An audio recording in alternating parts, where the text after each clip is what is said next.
Doutor Júpiter, eu quero que você, Bernardo, participe junto e vice-versa, tá? Vamos lá. Diabetes na infância. A criança já pode nascer diabética? Você me fez essa pergunta da última vez. Nós falamos e da não criança, que é difícil, né? É um caso clínico, geralmente é muito difícil. Eu estou com uma criança atualmente dando um baile, mas o diabetes em geral, na infância, geralmente na criança já na segunda infância, ele está aumentando no mundo inteiro. Nós temos que esclarecer os grandes números, né? Tem países que estão...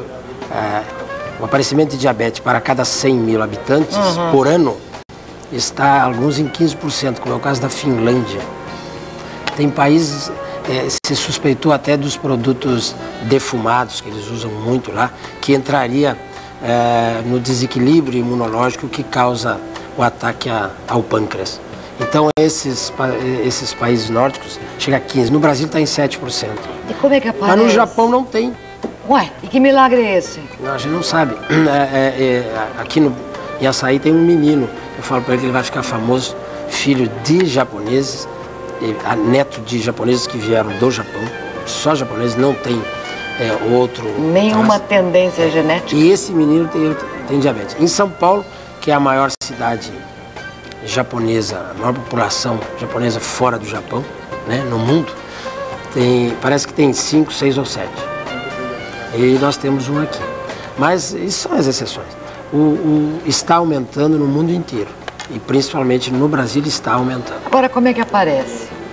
Aparece insidiosamente, assim, uma criança que a mãe tem que saber, porque às vezes na família tem diabetes, então aquela história de estar há 1 mês, 2 meses, 3 meses. Não, aparece abruptamente. Em poucos dias, é uma criança que começa a fazer xixi na cama, começa a urinar muito, ter muita sede, perder peso, fica sonolento, chatinho, doentinho. Geralmente a mãe e o pediatra perdem um tempo ali porque ninguém pensa em diabetes, né? Até que o pediatra descobre, ele já está às vésperas do coma. No passado era muito pior, a gente pegava essa criança dentro da UTI. Hoje não, hoje os pediatras já pensam antes, aparecem nos exames e a gente já introduz, já começa o processo de uso de insulina. Tem que insulinizar. Esse é o tratamento. Esse é o tratamento, a dieta, o exercício e a insulina. Mas, Bernardo, cá entre nós, o diabetes virou um pavor, virou um fantasma na vida da gente. É importante, desculpa, Bernardo, mas é importante que se faça programas como o seu, Mafalda, que a gente fala, explica pausadamente as coisas. E não que se faça as chamadas de fim de semana, de domingo, por exemplo, daquele programa que você conhece, que faz aquelas chamadas assim, cura para o diabetes. Aí eles tiram lá do baú uma experiência que não deu certo há 20 anos atrás. O chá não sei das quantas. E essas coisas ignorantes assim, o que gera uma expectativa e uma frustração muito grande nessa população. Que todo fim de semana, todo domingo, tem uma chamada em cima deles. Verdade. O que é desonesto, né? Quer dizer que o tratamento que você acabou de falar, mais a dieta alimentar, que a família tem que acompanhar por se tratar de uma criança. Exatamente. Tá certo? Exatamente. Porque psicologicamente, se a família também não participar, ele fica alijado da própria sociedade. Não, mas hoje não tem mais isso. Não tem, né? Não, hoje não tem mais isso. O diabético hoje é atleta, o diabético hoje vai para a universidade, ele pratica esporte, a mãe assume o diabetes, o pai dificilmente assume, porque o homem é um bicho muito forte. Folgado. Pula fora. Vocês homens são folgados. A mãe assume. Essa criança não tem mais os traumas do passado, aquelas bobagens, aquelas frescuras, não tem mais. Hoje ele vive uma vida de excelente qualidade. Quer dizer que não tem mais esse negócio, você vai ter uma previsão de longevidade até tal idade. Não, não tem. Hoje está mudando muito porque entraram insulinas humanas, insulinas novas, várias potências, várias velocidades de ação. E isso aí hoje está é muito mais fácil hoje do que há 10 anos atrás. Mudou muito de 10 anos para cá. E agora com essa insulina nova, aí, ultra rápida, é uma beleza. Ô, nosso secretário de Cultura, Eu queria falar sobre o tombamento do Centro Histórico de Londrina. Que bom. Por que foi o Centro Histórico? Porque, Mafalda, Londrina é uma cidade jovem, a gente tem aí 67 anos. E a gente, nesse momento, a gente tem até agora a gente tinha 2 únicos espaços tombados em Londrina, né? O Ouro Verde, o Museu Histórico, o Museu de Arte e a Praça Rocha Pombo. E a gente está no momento de começar a definir realmente o que a gente quer de mudanças, mais havendo um novo processo. Aquele prédio da Telepar foi colocado à venda, foi onde funcionou a primeira telefônica, o prédio do Grêmio foi colocado à venda. Então, quando a gente entrou na Secretaria, já entrou com essa perspectiva. A gente precisa proteger e garantir as novas gerações que possam estar não só lembrando de como era o passado, tá podendo reviver, viver, não é? É uma questão de qualidade de vida e é uma questão também que se impõe, não é? Porque o avanço da especulação, tudo isso compromete, né? E aqueles prédios são prédios sujeitos a qualquer momento. Uma companhia multinacional como é dona da Telepar, claro, comprou agora, qual o vínculo que essa empresa tem com aquele prédio? Nenhum. Então a gente precisa tomar uma providência, uma atitude para estar protegendo. A gente deu entrada com um pedido do Patrimônio Histórico do Estado,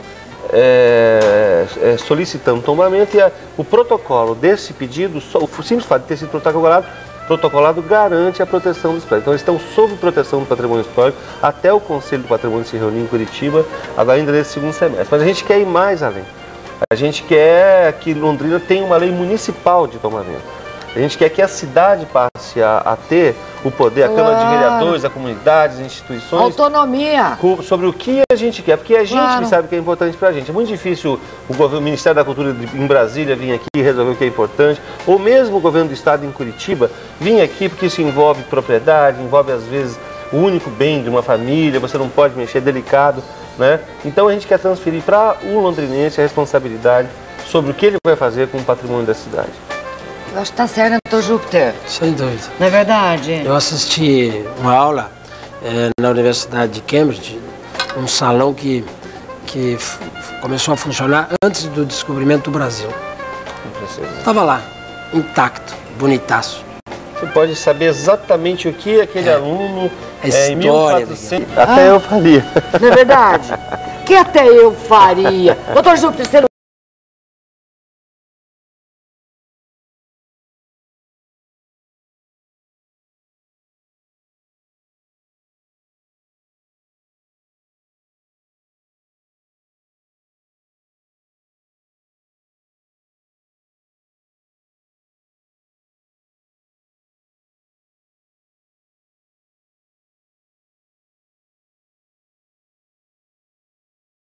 Fala a verdade. Eu prefiro comprar cocada pronta. Mas eu vou te levar aquela cocada. Você pode recomendar para os seus pacientes, né? Porque ela é dietética. Ela pode... Você tira o açúcar, né? Vamos ao Cine Catuaí? Opa, vamos lá? Vamos lá? Doutor Júpiter, você, Bernardo, participe junto e vice-versa, tá? Vamos lá. Diabetes na infância. A criança já pode nascer diabética? Você me fez essa pergunta da última vez. Nós falamos da criança, que é difícil, né? É um caso clínico, geralmente é muito difícil. Eu estou com uma criança atualmente, dando um baile. Mas o diabetes em geral, na infância, geralmente na criança já na segunda infância, ele está aumentando no mundo inteiro. Nós temos que esclarecer os grandes números, né? Tem países que estão... o aparecimento de diabetes para cada 100 mil habitantes por ano está alguns em 15%, como é o caso da Finlândia. Tem países, se suspeitou até dos produtos defumados, que eles usam muito lá, que entraria no desequilíbrio imunológico que causa o ataque ao pâncreas. Então esses países nórdicos chega a 15%, no Brasil está em 7%. E como é que aparece? Mas no Japão não tem. Ué, e que milagre é esse? Não, a gente não sabe. Aqui em Açaí tem um menino, eu falo para ele que ele vai ficar famoso, filho de japoneses, neto de japoneses que vieram do Japão, só japoneses, não tem outro... Nenhuma tendência genética? E esse menino tem diabetes. Em São Paulo, que é a maior cidade japonesa, a maior população japonesa fora do Japão, né, no mundo, parece que tem 5, 6 ou 7. E nós temos um aqui. Mas isso são as exceções. Está aumentando no mundo inteiro. E principalmente no Brasil está aumentando. Agora, como é que aparece? Aparece insidiosamente, assim, uma criança que a mãe tem que saber, porque às vezes na família tem diabetes, então aquela história de estar há 1 mês, 2 meses, 3 meses, não, aparece abruptamente. Em poucos dias, é uma criança que começa a fazer xixi na cama, começa a urinar muito, ter muita sede, perder peso, fica sonolento, chatinho, doentinho.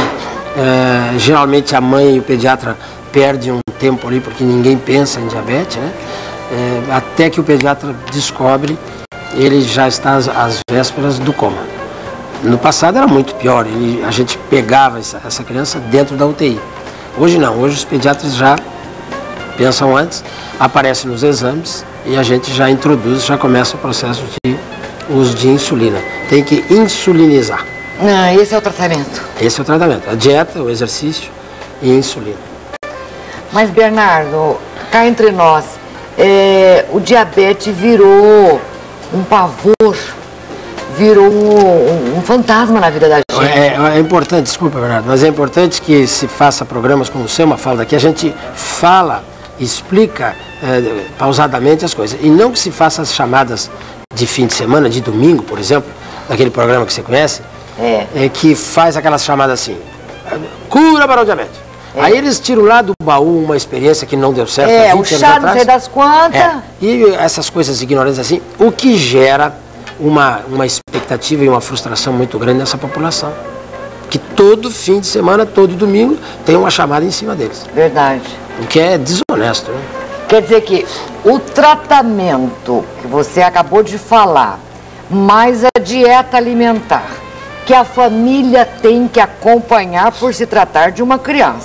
Exatamente. Tá certo? Exatamente. Porque psicologicamente, se a família também não participar, ele fica alijado da própria sociedade. Não, mas hoje não tem mais isso. Não tem, né? Não, hoje não tem mais isso. O diabético hoje é atleta, o diabético hoje vai para a universidade, ele pratica esporte, a mãe assume o diabetes, o pai dificilmente assume, porque o homem é um bicho muito forte. Folgado.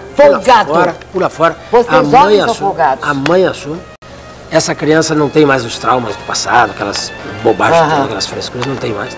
Hoje ele vive uma vida de excelente qualidade. Quer dizer que não tem mais esse negócio, você vai ter uma previsão de longevidade até tal idade. Não, não tem. Hoje está mudando muito porque entraram insulinas humanas, insulinas novas, várias potências, várias velocidades de ação. E isso aí hoje é muito mais fácil hoje do que há 10 anos atrás. Mudou muito de 10 anos para cá. E agora com essa insulina nova, aí, ultra rápida, é uma beleza. Ô, nosso secretário de Cultura, eu queria falar sobre o tombamento do Centro Histórico de Londrina. Que bom. Por que foi o Centro Histórico? O que, Mafalda? Londrina é uma cidade jovem, a gente tem aí 67 anos. E a gente, nesse momento, a gente tem até agora a gente tinha 2 únicos espaços tombados em Londrina, né? O Ouro Verde, o Museu Histórico, o Museu de Arte e a Praça Rocha Pombo. E a gente está no momento de começar a definir realmente o que a gente quer de mudanças, mais está vindo um novo processo. Aquele prédio da Telepar foi colocado à venda, foi onde funcionou a primeira telefônica. O prédio do Grêmio foi colocado à venda. Então, quando a gente entrou na Secretaria, já entrou com essa perspectiva. A gente precisa proteger e garantir as novas gerações que possam estar não só lembrando de como era o passado, está podendo reviver, viver. Né? É uma questão de qualidade de vida e é uma questão também que se impõe. Né? Porque o avanço da especulação, tudo isso compromete. Né? E aqueles prédios são prédios sujeitos a qualquer momento. Uma companhia multinacional como é dona da Telepar, comprou agora, qual o vínculo que essa empresa tem com aquele prédio? Nenhum. Então a gente precisa tomar uma providência, uma atitude para estar protegendo. A gente deu entrada com um pedido do Patrimônio Histórico do Estado, solicitando tombamento, e o protocolo desse pedido, o simples fato de ter sido protocolado, protocolado garante a proteção dos prédios. Então eles estão sob proteção do patrimônio histórico, até o Conselho do Patrimônio se reunir em Curitiba, ainda nesse segundo semestre. Mas a gente quer ir mais além. A gente quer que Londrina tenha uma lei municipal de tombamento. A gente quer que a cidade passe a ter o poder, a Câmara de Vereadores, a comunidade, as instituições. Autonomia. Sobre o que a gente quer, porque a gente que sabe o que é importante para a gente. É muito difícil o Ministério da Cultura em Brasília vir aqui resolver o que é importante, ou mesmo o governo do estado em Curitiba vir aqui, porque isso envolve propriedade, envolve às vezes o único bem de uma família, você não pode mexer, é delicado, né? Então a gente quer transferir para o londrinense a responsabilidade sobre o que ele vai fazer com o patrimônio da cidade. Eu acho que está certo, então, Júpiter. Sem dúvida. Não é verdade? Eu assisti uma aula na Universidade de Cambridge, um salão que começou a funcionar